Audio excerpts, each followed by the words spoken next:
ये है कि सारी आग में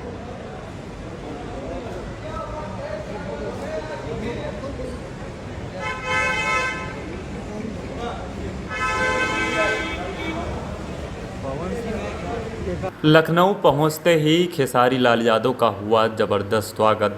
ऐसे कर रहे हैं लोग खेसारी लाल यादव का स्वागत। आप लोग भी देख सकते हैं वीडियो में, जिसमें खेसारी लाल यादव एयरपोर्ट के बाहर निकलते ही लोग कर रहे हैं खेसारी लाल यादव का ज़बरदस्त तरीके से स्वागत। फिलहाल ये वीडियो सोशल मीडिया पर काफ़ी ज़्यादा वायरल हो रहा है और इस वीडियो को शेयर किया है खेसारी लाल यादव के मैनेजर विवेक सिंह। जी हाँ, जो कि आप लोग भी देख सकते हैं खेसारी लाल यादव के साथ विवेक सिंह भी नजर आ रहे हैं।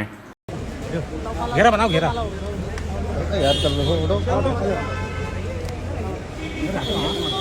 इधर आ जाओ, इधर आ जाओ, टक्कर माइक आ जाओ।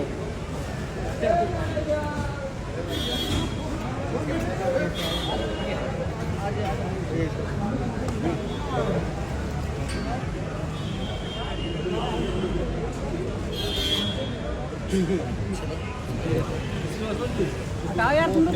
हाँ हटाओ ना उधर हटाइए, इधर निकाल के लेके आइए, पहुंचाइए उधर ही से निकालिए ना। आवाज जल्दी ले अपना बाबा बैग। हाँ अच्छा बैग